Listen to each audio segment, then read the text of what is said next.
let's hammer onto this Brock Purdy point because I made a whole banner for it, and it says Brocktoberfest. Let me quickly answer your question. Can we go to the Super Bowl and win with Brock Purdy? Yes. Yes. Yeah. KNBR put up that tweet today with all those stats. 123.1 QB rating, first. 83.6 QBR, first. 72.1 completion percentage, second. 9.3 yards per attempt, second. 5.7 yards per attempt, first. 0 interceptions, first. Yes, we can. What other? You can't get better than those stats. You could say it's the system, but congratulations, that's the system he's fucking in, and he's the best at it. At least as far as all these other quarterbacks have their own system, they have their own skill players. I understand that. But we have Brock Purdy right now. And as far as his performance is concerned, if you're looking at the speedometer, the meter is as far to the right as it can get. Like, put in a new engine and risk what? Risk the car not working the way you thought it would? The car is finally working the way Kyle built it. Yes, we can win a Super Bowl. And now the question is, do we have the tools to stop a Miami offense at its height? Really? Because that's the question. I don't think that the 49ers, let's be honest, I think we all know it's going to be Miami or it's going to be the Chiefs.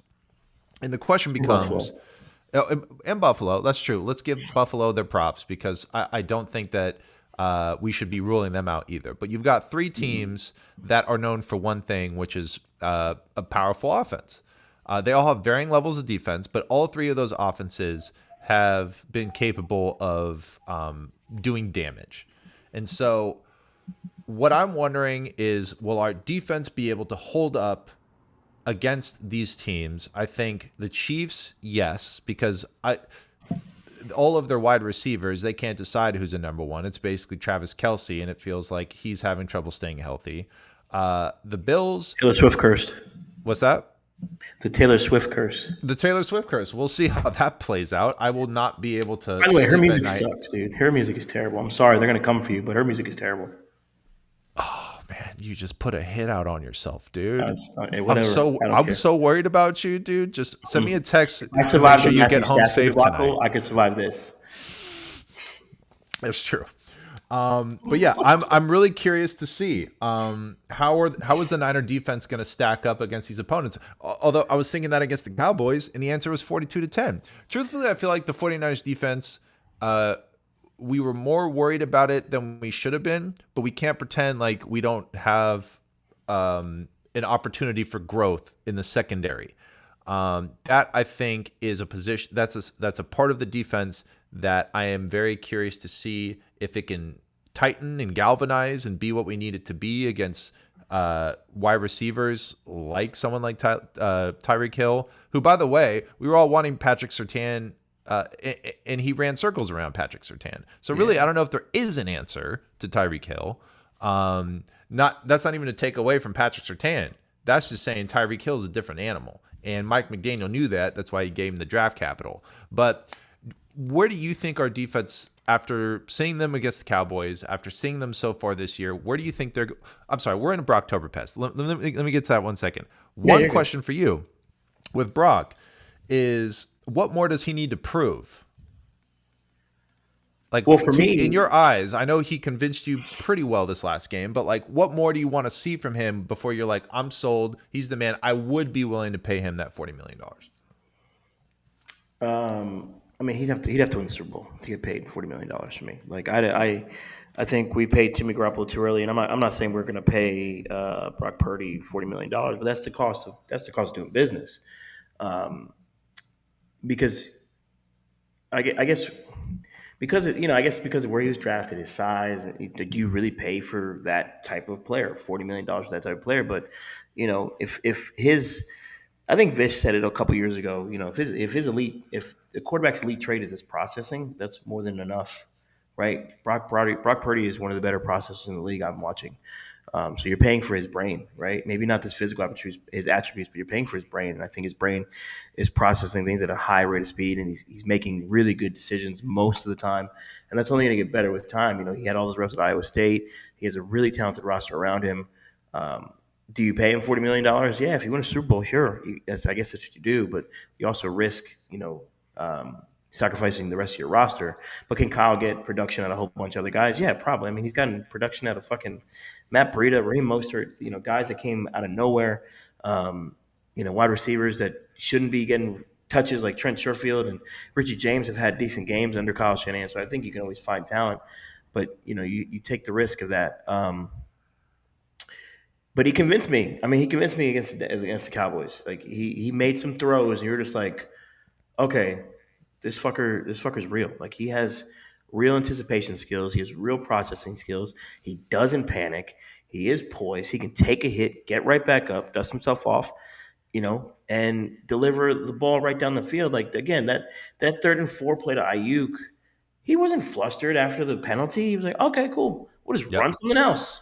And we're going to gain 40 yards again anyways. It didn't fucking matter. And that is the type of stuff that, we've been, and to me personally, I've been dying for that. Yep. I posted a tweet last night, people, I swear to God, for fucking 3 years with the Jimmy Garoppolo thing drove me nuts about how, well, they don't call these type of plays because it's not Kyle Shanahan's playbook. First of all, you don't know what the fuck you're talking about. Secondly, Kyle hated Jimmy Garoppolo. Like, let's be real here.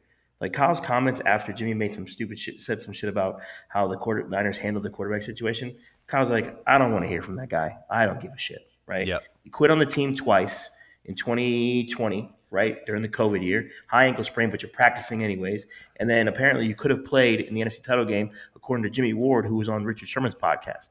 Like Kyle was done with that guy. So I don't know where I was going with it, but Jimmy sets me off sometimes. He just it's a trigger. I actually am gonna start making the word Jimmy Garoppolo like the secret word, where if anyone says that, it just sets off alarms on this show. Because we need to get over the trauma because we all share it. So we need to help each other. I'll say this: so community long, it's got to be, dude. We're a brother sisterhood. We got to stay together. Mm-hmm. As long as Kyle Shanahan is the head coach, and as long as Brock plays at the level he's been playing at, I think he's worth the money. And the reason why I say that is because we need to look at this operation differently than we do other quarterbacks. Because this is Kyle Shanahan's team. This isn't Brock Purdy's team. This is Kyle Shanahan's team. And it's Kyle Shanahan's team because he puts in such an extraordinary level of detail into everything he does that everything is so orchestrated with great intention. And what we've seen from Brock Purdy is he is able to conduct that orchestra. He is able to play that sheet of music exactly the way it's supposed to be played.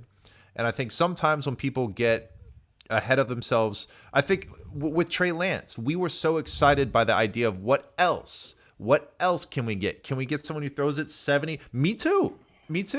Can we get someone who throws it 70 yards down the field on a dime to Brandon Ayuk or some other speedster we pull off the street to make, the crowd go crazy? Can we get someone to run 4.3 speed to just zip through all the holes that open up because Kyle schemed them open on the offensive line? We all felt this.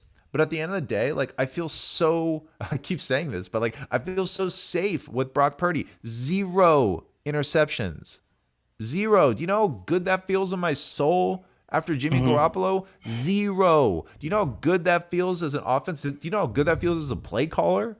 And not only 0 interceptions, but basically first in every fucking other category. What more do you want? Give him $40 million if Kyle Shanahan's the head coach, because I have never seen the offense run like this. And at the end of the day, I don't need him to do all these acrobatics. I need us to get 30 points a game every game with 0 interceptions. So I gave him a B a couple games ago as a grade with Rich. I'm giving him an A. What else is there left for me to see? I am convinced. I am sold. He is giving I also give him the license to have a bad game because he still doesn't have a full season's worth of games under his belt. What the fuck?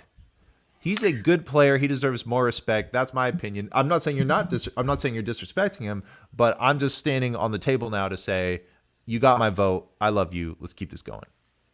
Yeah, no, he's He's allowed to have a bad game. Every quarterback has a bad game.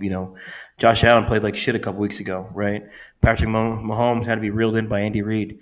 Joe Montana had bad games. Steve Young has had bad games. Like, I'm not comparing Brock to these people, but you're 10-0. There's a streak that's bound to end, whether it's the 30-point streak, the interception streak, or the win streak. Like, it's gonna end at some point, right? There's nothing. It's the NFL. It's week to week. Shit happens. He may have a bad game. He started off slow in the Giants game, but he figured it out. He worked his way through it. I think Totally. that you have to give these guys some grace, right? We gave Jimmy Garoppolo the grace, and then we figured out, wait a second, Yeah. that's not the guy, right? We were gaslit for years. Yeah, we give a bunch of people grace until they prove us wrong, right?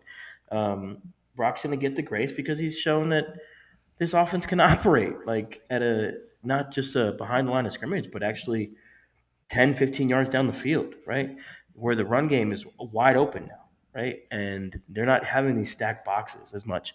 I haven't looked at the stats, but to me, it doesn't look the boxes are stacked as much as they used to be. And then you got clear passing lanes because these guys are wide open. Ayuk is taking a step. Debo is still disgusting after the catch. George Kittle, Savage. he's your fourth option. Like, he's your fourth fucking option, and he just scored 3 touchdowns. Yep. Right? The Niners have a disgusting amount of weapons and options at their disposal. Any week, anyone can explode. That's why people hate having 49ers players on their fantasy teams, right? I had George Kittle on my bench this week, like a dumbass, but I had Mark Andrews in there. But I've kept McCaffrey in all the time. But that's because Kittle had no touchdown. He had like 1 reception in 3 weeks. Like, what are we doing here? And then he explodes for a 3 touchdown game.